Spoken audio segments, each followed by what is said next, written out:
the first three programmes in this series, we've seen the English language grow from a rough, though wonderfully expressive dialect, to Chaucer's English and a language fit for Tyndall's Bible. Now, the language makes a dramatic leap forward.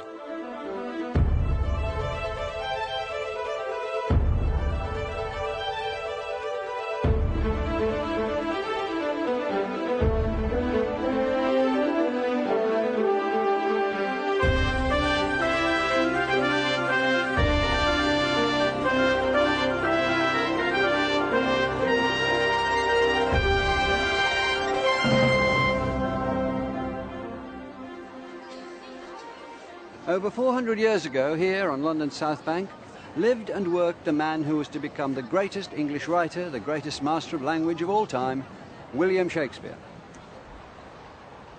Shakespeare wrote at the end of the 16th and the beginning of the 17th century. This was the period of the English Renaissance, a word that was borrowed from French, meaning rebirth. During this time, the English language too was reborn. English vocabulary was rapidly changing. It expanded, grew, flowered, and exploded with new words. This is the story of the growth of Shakespeare's English. And it's an adventure that starts on water.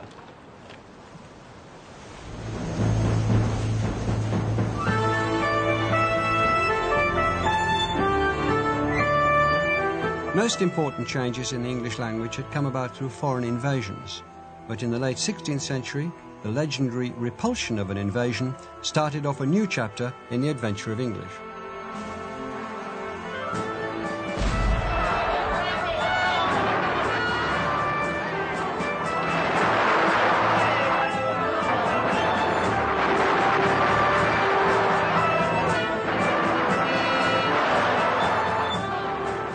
In 1588, English ships were battling it out with the Spanish Armada. Elizabeth I was queen of 3.5 million subjects and determined not to surrender to a much stronger and much bigger enemy. She appeared before a crowd at the port of Tilbury and, using all her skill with rhetoric, together with the power of an English language growing rapidly in richness and eloquence, she delivered her rallying cry.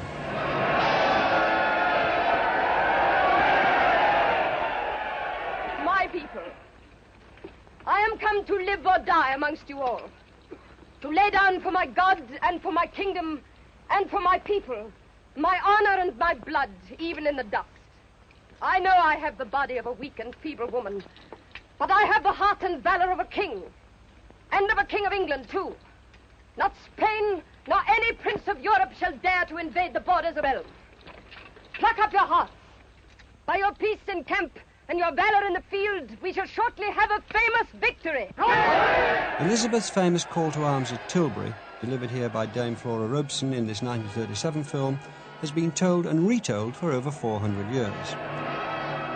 It's because Elizabeth understood how to use the new power and resonance of the English language to inspire her people. And this new power of the English language reflected the naval strength of a small country that was able to hold off the Spanish Armada.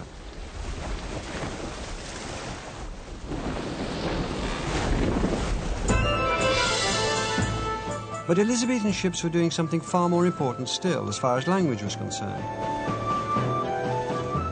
Naval supremacy opened up the world to trade. As England imported a huge cargo of goods, the English language imported a cargo of vocabulary alongside. A stunning 10,000 to 12,000 new words entered English in this period, bringing with them new ideas. By the time of the Spanish Armada, English was still lagging behind other European languages in the influence it exerted in the newly conquered territories abroad. Portuguese had already made its mark in Brazil, and Spanish had been spoken in Cuba and Mexico for more than half a century. Elsewhere, Arabic had spread through the Middle East over 800 years earlier, and Hindi was comfortably establishing itself as a vernacular, if not a literary language, throughout the Indian region. But on a very much smaller scale, English was at least beginning to make its mark. During the 16th century, it had begun to spread to parts of Wales, Scotland and Ireland.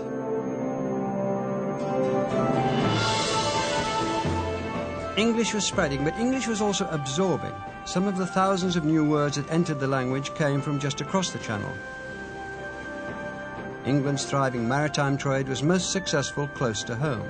And it's not surprising that French, which had a long history of providing words to English, was to provide English with many of its nautical and meteorological terms. Words like crew, detail, passport, progress, moustache and explore were traded into English from French.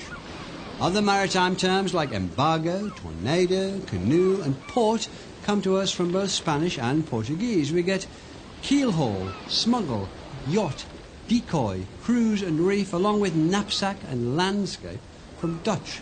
And although the popular myth is that Anglo-Saxon gave English all its swear words, it was sailors that brought us fucking, crap and bugger from Low Dutch, now called Flemish, in the 16th century. Anglo-Saxon is in the clear. But these sailors brought back more than just colourful language.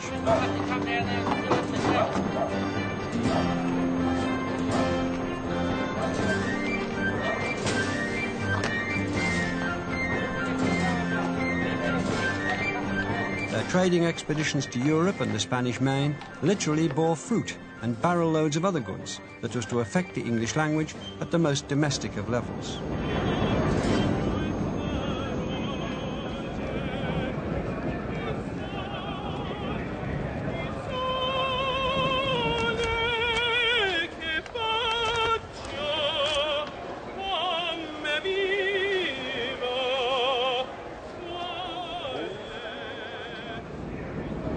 More of our food began to come from abroad, and many of our food terms have Renaissance origins. Spanish and Portuguese gave us new delicacies and new words for them too. Here at Borough Market, which would have existed in Shakespeare's day, we can see these goods such as apricots, bananas, limes, mandarins, yams, potatoes and anchovies, cocoa, maize and port wine. Meanwhile, the words for chocolate and tomato come to us from the French.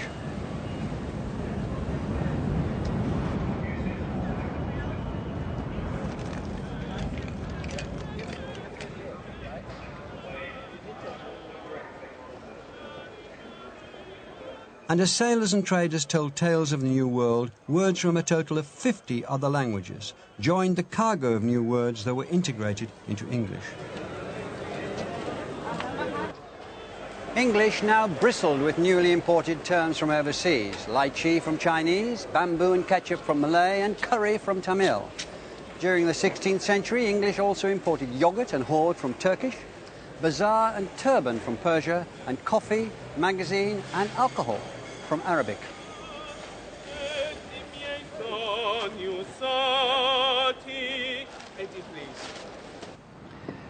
It wasn't just the traders who returned to England bearing their exotic goods and linguistic wealth. English artists, scholars and aristocrats explored Italy and its culture, which was the dominating influence of that time. There they wondered at the architecture and the science and the music, carrying back new ideas and a sumptuous lexicon to describe them. So balcony, still pronounced at that time in the Italian manner, balconi, as well as fresco, villa, cupola, portico, piazza, miniature and design are all from Italian, as are opera, violin, solo, sonata, soprano, trill, cameo and carnival.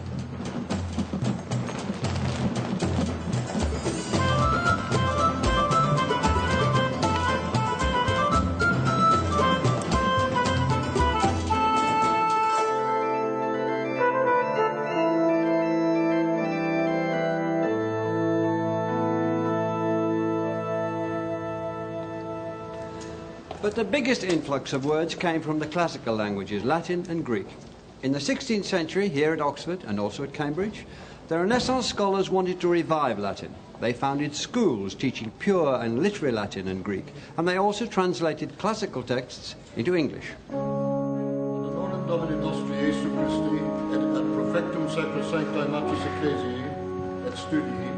Latin is still used ceremonially today at Oxford University.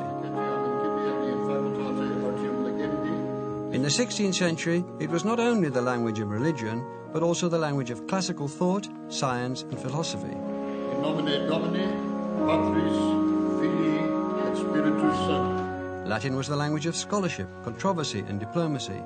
English scholars spoke and wrote in Latin so that they could communicate and debate with other European scholars.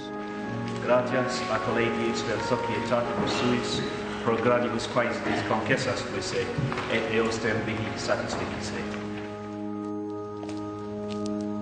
Latin had been spoken by some people in England for over 1500 years, since Roman times. But though it was the language of scholarship, on an everyday basis things were changing. Everyone, from the common people to the academics and the Queen, now spoke English and not Latin, even though Latin was still a compulsory subject in schools.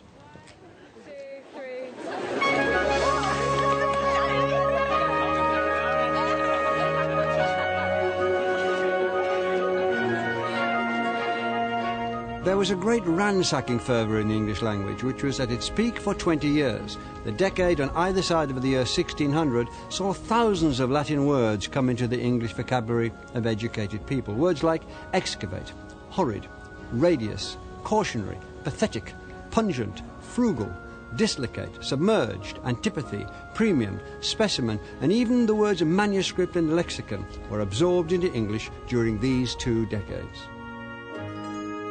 Latin and Greek were the perfect building blocks for a new English vocabulary to describe the new concepts, techniques and inventions that were coming in from continental Europe during the Renaissance.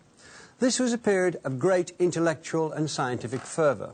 During this time were invented both the ideas and the words for atmosphere, chaos, critic, strenuous and explain, along with the other Latin and Greek-inspired words such as paradox, eternal and chronology. In fact, concepts and inventions are themselves words borrowed from Latin, and technique is of Greek origin. The developing field of medicine particularly relied on classical words. Still today, medical terms are in Latin and Greek, and many date from the Renaissance.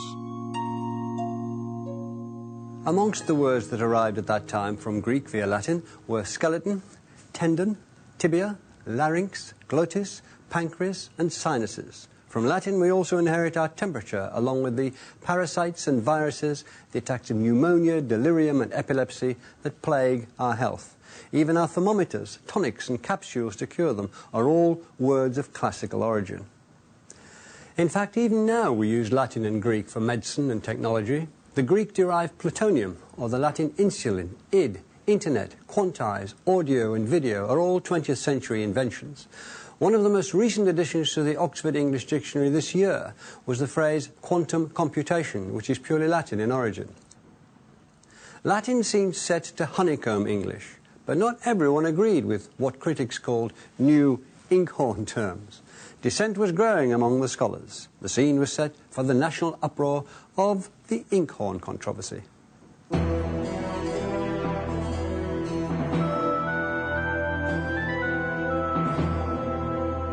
The inkhorn controversy, named after the horned pot which held ink for quills, was the first formal dispute about the English language. Never before had there been such a consciousness of what the English language was and should be.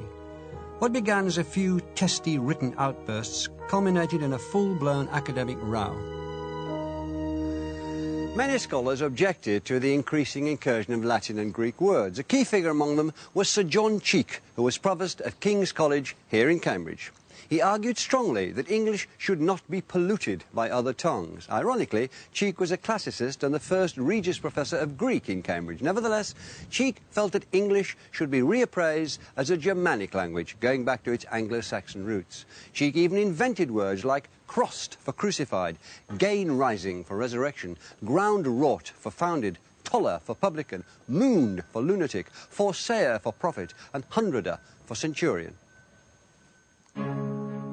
I am of this opinion, that our own tongue should be written clean and pure, unmixed and unmangled with borrowing of other tongues, wherein if we take not heed by time, ever borrowing, and never paying, she shall be fain to keep her house as bankrupt.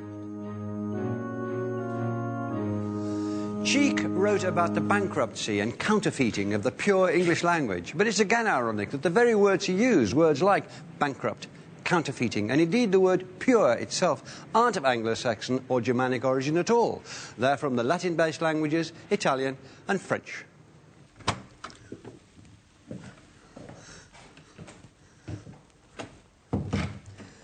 But Cheek's enthusiasm for English brought about something else which is significant. Here, in the Proto-Column book, are the records of admission to King's College. The name of the book is Latin, and it's written in Latin. But written beneath Cheek's entry, for the very first time in this book, is a text in English. This short English note was the first chink in the classical armour that had protected scholarship and isolated it from everyday people. Look, it starts off in Latin, if we can decipher it. Egregius vir magistre Johannes Cheek admissus fuit in verum et perpetuum prepositum collegii regalis predicti. Which means that this worthy man, John Cheek, was admitted into the true and perpetual provostship of the aforesaid King's College. But underneath it is a short passage, and this is the Quiet Revolution, which is in English. It says, "First of all, I do protest and declare that otherwise I do not swear or promise anything thereby that should bind me contrary to the true doctrine of the Church of England." But however hard he tried to promote a pure English, Cheek and his supporters couldn't stem the huge influx of Latinate words that people had started using. No one could control the English language. By the end of the 16th century, over a period of some 60 or so years, the building blocks had been laid to create a language that we can still understand today, that we call modern English. In the modern English that we read and speak today, we hear some of these Latinate words that seemed oddest at the time, but some of these have survived. 16th and early 17th century words like industrial, exaggerate, mundane, commit, transmit, capacity, disagree, disabuse, necessitate and expectation, external, celebrate and extol. Curious at the time, but we use them today. However, Cheek may have taken some comfort in the fact that some of the thousands of Latin and Greek words coined during the Great Inkhorn controversy didn't survive. Through a process of natural selection, optostate to bear witness and fatigate to make tired have been lost, as have electrobus, meaning delicate, or deruncinate, to weed. Abstergify, to cleanse, eruption, a sudden removal, and subsessive, remaining over, have all slipped out of use. Nidulate, to build a nest, latrate, to bark like a dog, pity about that, and suppeditate, to supply, have also disappeared. Whilst a word like impede survived, its opposite, expede, didn't. As we explored the globe, so at home we explored the world of words. It's fun to poke fun at these creations, but they demonstrate the intense interest the English language inspired. People from the Queen to a young grammar school boy from Stratford, William Shakespeare, of course, were reading an English language that was flush with thousands of new words and ideas. It was an English that could be used as a tool of power to rally spirits against foreign invasions. But it was also an English which could and did create a literature of the most remarkable poetry and flexibility.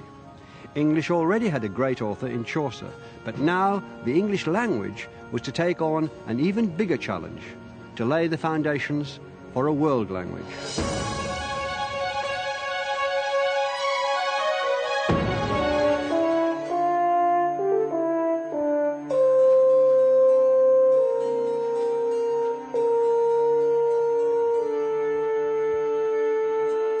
In the 16th century, English was a delicate, flowering language that needed to be protected.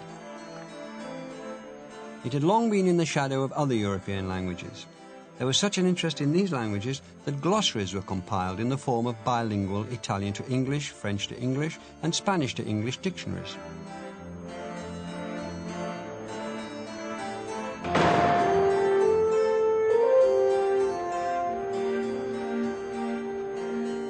English was finally to get its very own dictionary, 8 years before Italian, 35 years before French, but 800 years after Arabic and nearly 1,000 years after Sanskrit.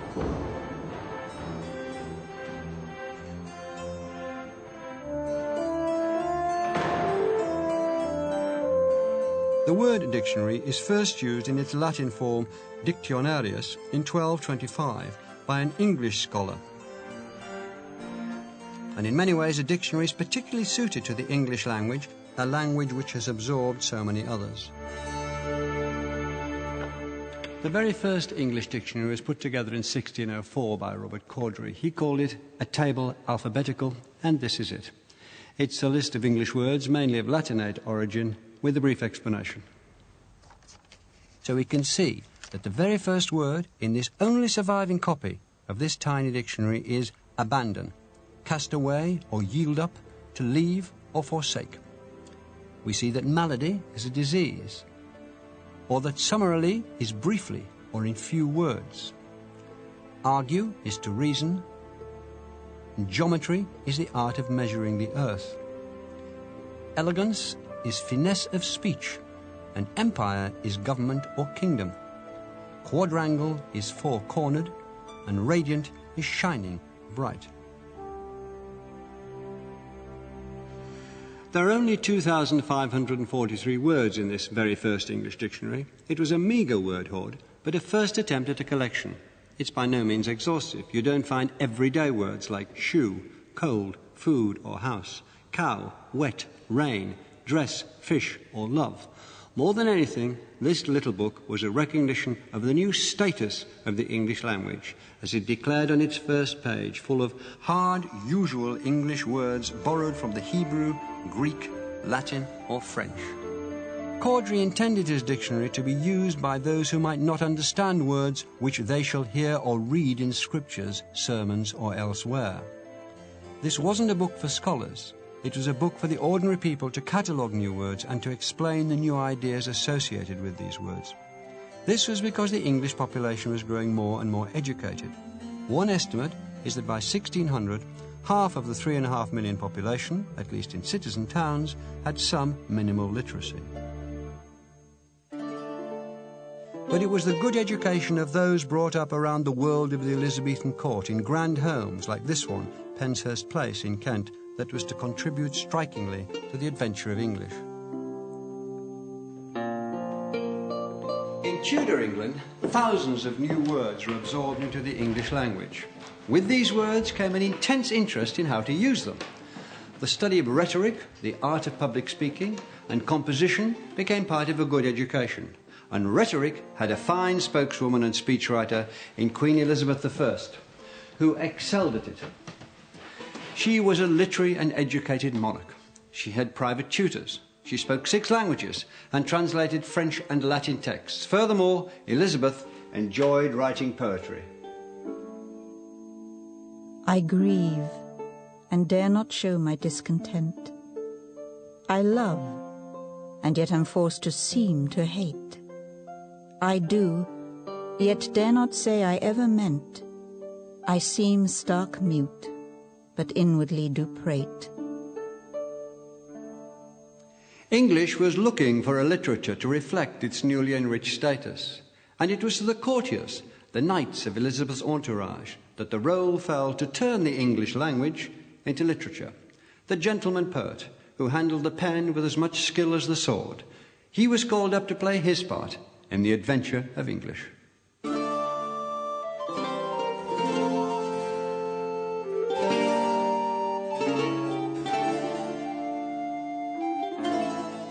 The courtier wrote for pleasure, and for him, writing, playing and moulding the language all became things to aspire to.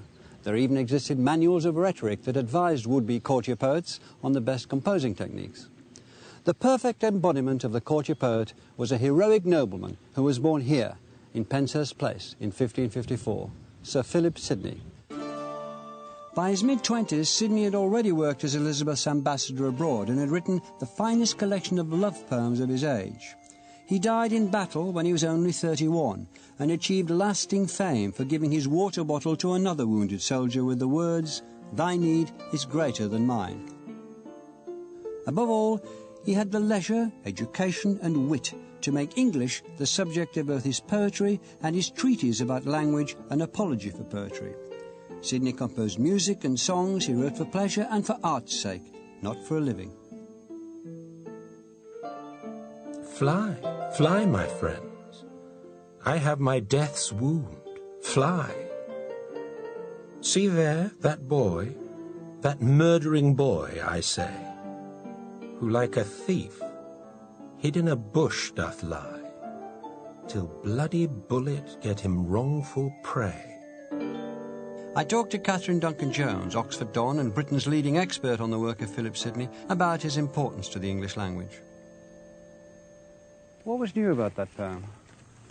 I think what was new was the application of very bold, still very fresh, immediate words to what might be called a very trite, cliched situation. Words like bloody bullet and thief, who like a thief hid in dark bush doth lie, and that murdering boy, which make it sound as if the speaker has just been mugged and fatally wounded by one of these juvenile criminals who were very common in Elizabethan towns and villages, and I'm afraid are still very common now. And I think, like many of Sidney's sonnets, it's a sort of trick performed with language that he makes us think we're reading something very surprising and new, when it's just that tired old story of Cupid shooting with a golden arrow, but bloody bullet makes it sound completely different, as if it's a gunshot wound. So what in general do you think Sidney did with the language that was given him, this sort of courtier, this man penning what could be a new English? What was he doing? Well, he was enormously expanding it. If you look at the Oxford English Dictionary online, look up Philip Sidney, there were 2,225 quotations from Sidney in the Oxford Dictionary.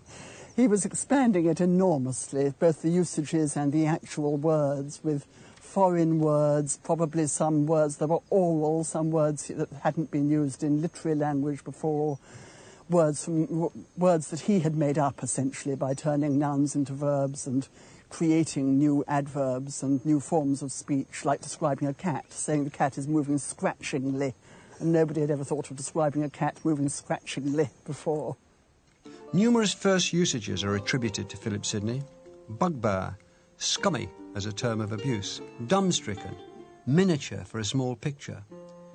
He was fond of adding words together to form evocative images ranging from milk-white horses, eye-pleasing flowers, well-shading trees, to more unusual ones like honey-flowing eloquence, hang-worthy necks, or even long with love-acquainted eyes. Would you say that around the time of Sidney, English was becoming a modern language?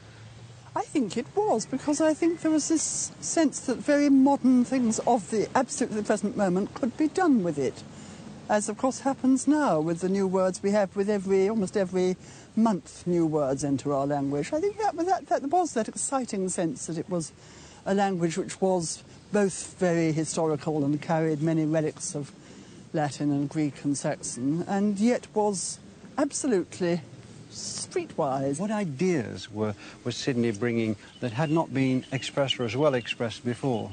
English and English culture could be as rich as French, Italian, even to name the enemy, Spanish culture. Sidney was very well informed about Spanish literature and culture too. It was actually Philip of Spain's godson, named after him. So confidence in the English language as a medium in which great works of art could be produced, and everyday transactions could be carried on. They didn't have to be in Latin or in the kind of French used by diplomats. The English language could actually be used for important matters of state. Where be the roses gone, which sweetened so our eyes? Where were those red cheeks, which oft with fair increase did frame the height of honour in the kindly badge of shame?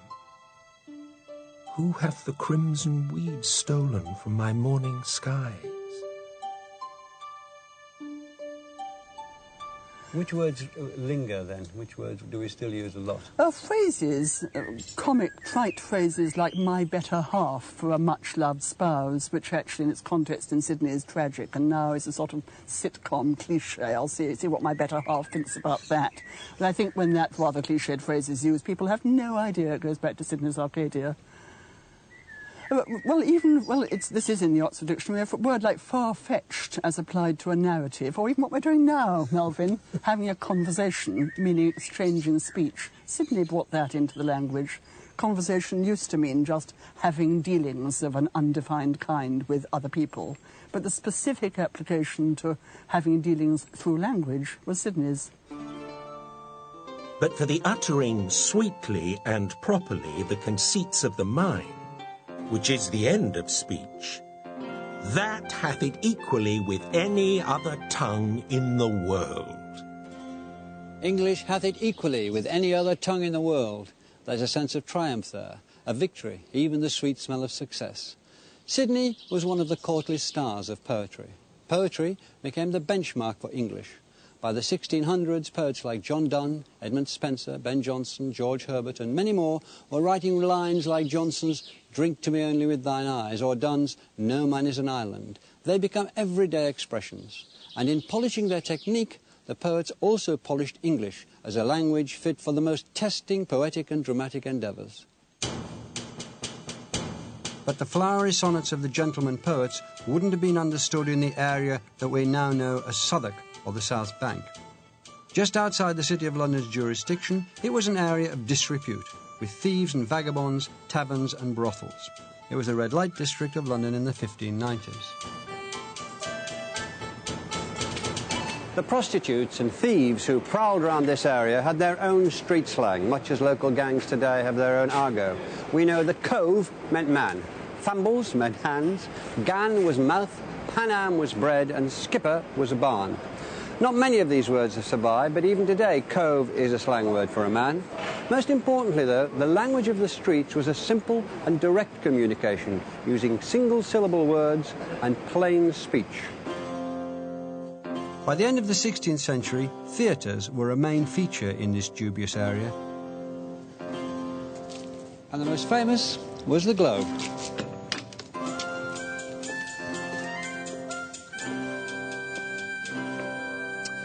By the time the Globe was built in 1599, people had been attending performances in the commercial playhouses for 30 years. And it was on these hugely popular stages that something extraordinary happened. The playwrights of the period echoed and transformed the turbulent English language which they were hearing, combining the rich vocabulary and poetry of the courtiers with the slang of the commoners. Because the theatres of the time had no scenery and barely any props, language was the means of choice on the stage to captivate the audience. And the scene was set for the most famous dramatist of them all, William Shakespeare, to make his indelible mark on the English language. The plays that were written by Shakespeare, as well as those of his contemporaries such as Marlowe, Johnson and Nash, attracted enormous crowds. The Globe could hold between 3,000 and 3,500 people. And the other 5 theatres in London could easily rival the Globe. A 10-day run for a play counted as a long one, and the London population of merely 200,000 inhabitants, about the same population as Sunderland today, demanded constant novelty and excitement. It's astonishing to realise that a box office hit like Shakespeare's Titus Andronicus would have been seen by 1 in 2 men in London. Genius and the new mix of language was bringing together a mix of society in the popular playhouses. English's seeding of words was no longer restricted to the scholars and the courtier poets. With Shakespeare and his contemporaries, English had a new audience. It was ready to travel the world. All the world's a stage, and all the men and women merely players. They have their exits and their entrances, and one man in his time plays many parts, his acts being 7 ages.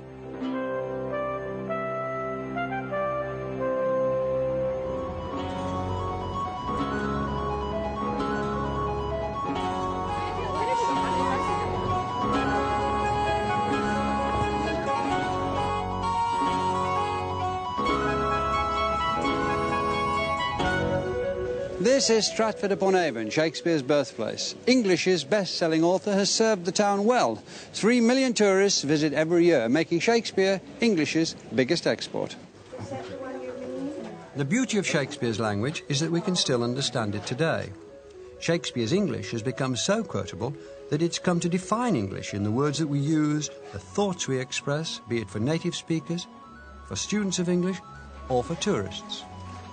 For example, Julius Caesar, French Roman's countryman, lend me your ears. To be or not to be? Most important, to be and not to be. That's the question. To be or not to be? To be or not to be, that is the question, isn't it? Do thou hear a mouse? To be or not to be? It's a good read. To be or not to be? Oh, yeah. That is the question. The quality of mercy is not strain. Battle, toil and trouble, that's about it. He's my friend, come from China, and Shakespeare is a very famous person in Chinese. Romeo, wherefore art thou, Romeo?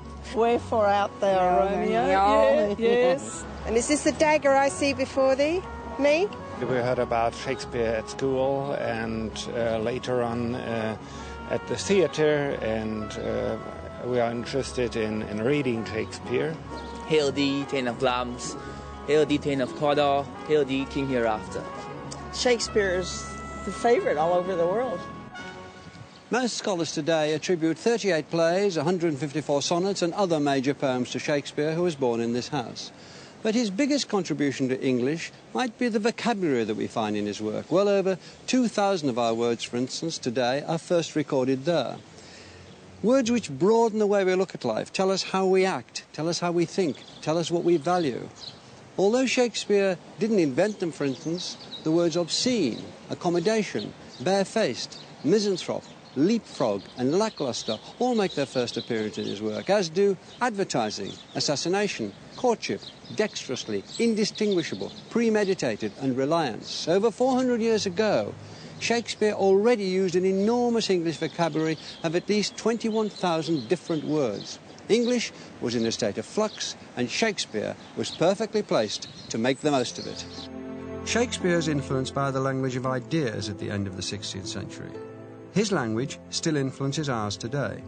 In many ways, his words and images define the way we think. Hamlet's "To thine own self be true," for instance, explores the notion of personal identity, which we still probe. What the Dickens has nothing to do with Charles, but makes its first appearance in Shakespeare's Merry Wives of Windsor. As good luck would have it, that does too. Beggars all description and salad days are inherited from Antony and Cleopatra. Hamlet gave us In My Mind's Eye, Caviar to the General, To be cruel, to be kind, To the manner born, Hoist with his own petard, To hold the mirror up to nature, as the lady said. It's full of quotations.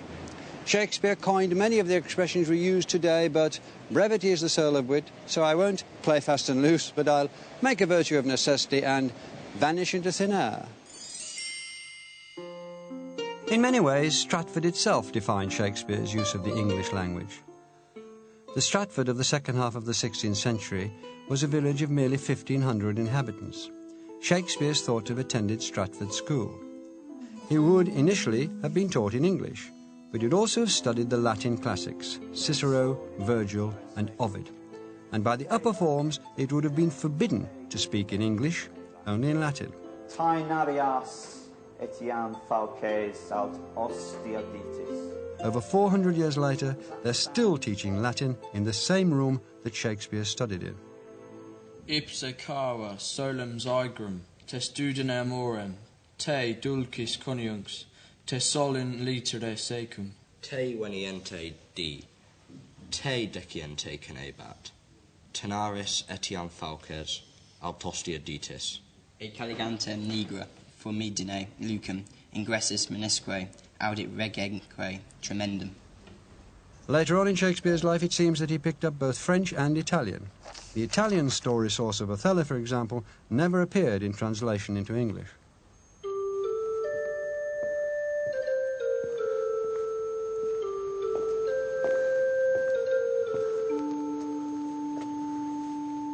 But Shakespeare's English education would have been completed at church. This church, Holy Trinity Church in Stratford, in which he was later buried. This is his grave. At church, as an adolescent, he would have had to read texts in English, especially Tyndall's English Bible. Shakespeare didn't go to university, and early on he was mocked for that by the London wits who'd benefited from university tutoring. But just a church and a grammar school education were to provide the young William Shakespeare with the language base that he needed to become English's greatest playwright.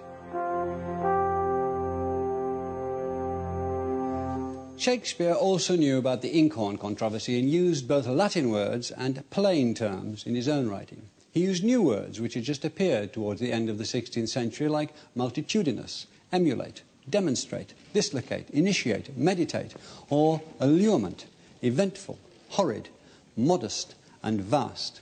He invented and was also fond of compound words like hugger-mugger, baby eyes, fair play, break-vow or pell-mell, smooth-faced, widow-comfort, canker-sorrow, bare-picked, basilica-like, half-blown and ill-tuned, which are uniquely his. But there are some words which Shakespeare used which don't survive.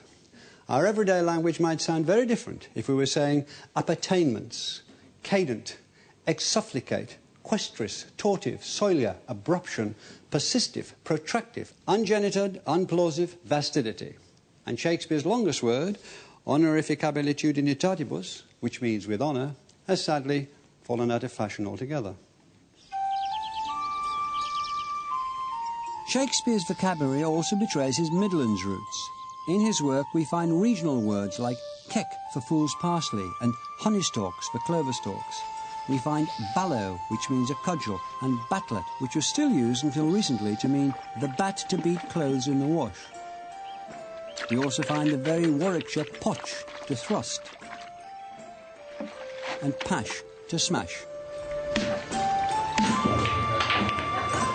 going to wire it up on the inside and then they can do whatever they want. Keck?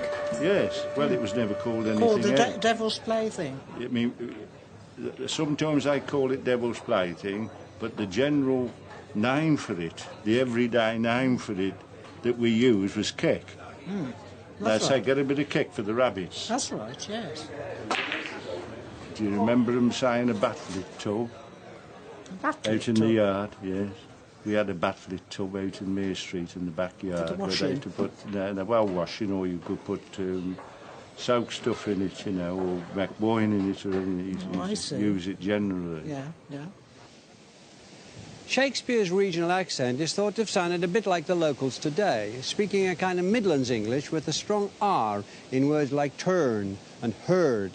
Cider becomes cider, and farmer becomes varmer. Right and time become right and time. Although nowadays the Stratford accent is more influenced by nearby Birmingham, Shakespeare's Midland accent was described as having been a mixture between West Country and Irish. We asked Peter Silver, a Stratford man like Shakespeare, to read us a passage from Henry V. The even mead that erst brought sweetly forth the freckled cowslip, burnet and green clover wanting the scythe, all uncorrected, rank, conceived by idleness, and nothing teems but hateful docks, rough thistles, kexes, burrs, losing both beauty and utility. It's intriguing to think of what Shakespearean verse would have sounded like during the Renaissance.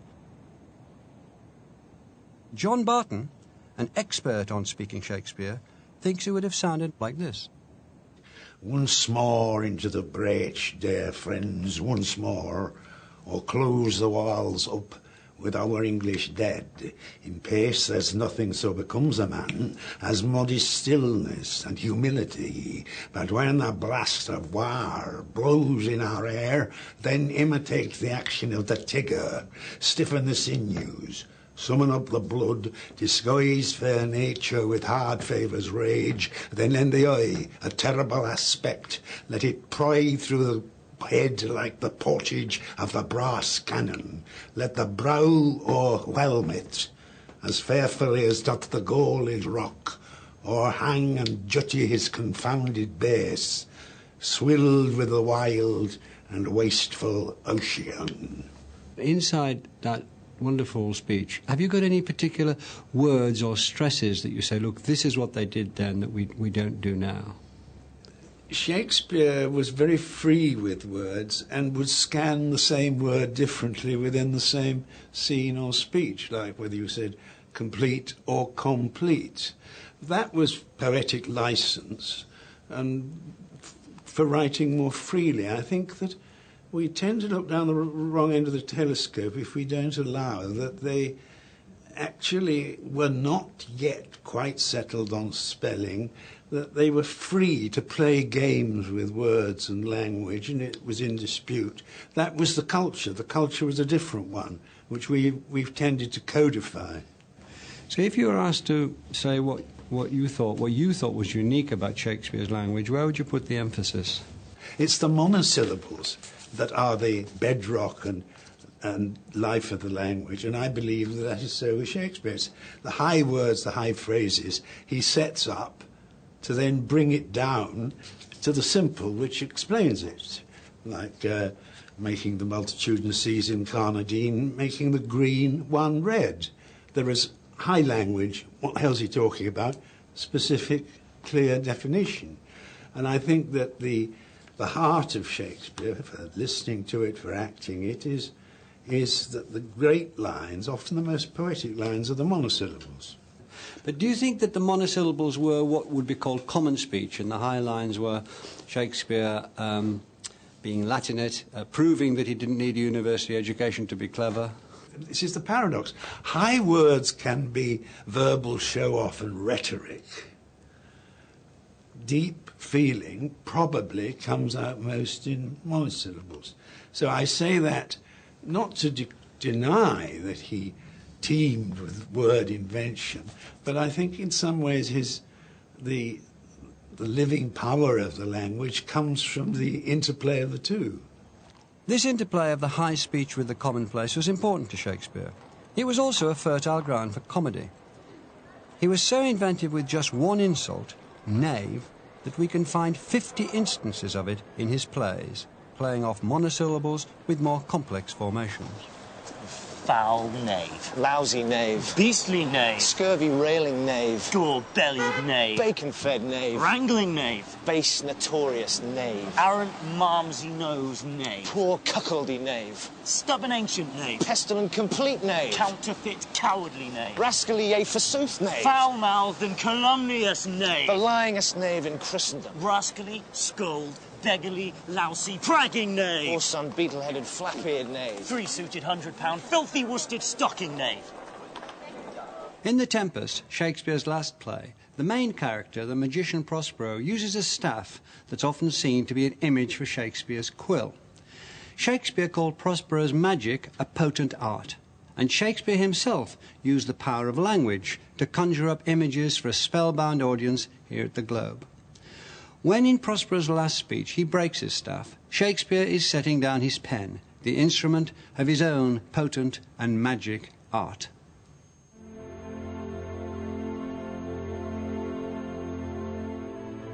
But this rough magic I here abjure, and when I have required some heavenly music, which even now I do, to work mine end upon their senses that this airy charm is for, I'll break my staff, bury it certain fathoms in the earth, and deeper than did ever plummet sound, I'll drown my book. And Shakespeare put down his staff, but his language lives on in print in the editions that have appeared uninterruptedly ever since. Shakespeare's English has spun around the world, and his 38 plays have been translated into 50 languages. To Be or Not to Be, for instance, is understood today by people of dozens of nationalities. The Oxford English Dictionary lists a stunning 33,000 Shakespeare quotations.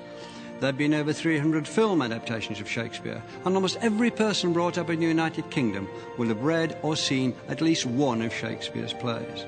At any given moment, a Shakespeare play is being performed or read somewhere in the world, from London to Broadway to an amateur theatre group in Nepal. Shakespeare's plays and Tyndall's Bible have been the two greatest ambassadors for the English language. And for the first time, with Shakespeare and his fellow playwrights, language supports the professional writer, the man of letters. An English that we understand, that is modern, is in his poetry, prose and drama.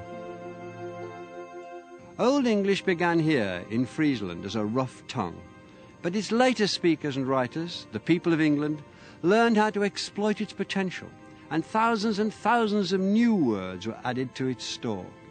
By Shakespeare's time, English is a rich, a glorious language. And as the Plymouth Pilgrims set sail for America, they took with them flags to claim foreign lands, their English Bibles, and this remarkable language. There were new worlds for English to discover, and English itself was poised to discover a new world of words.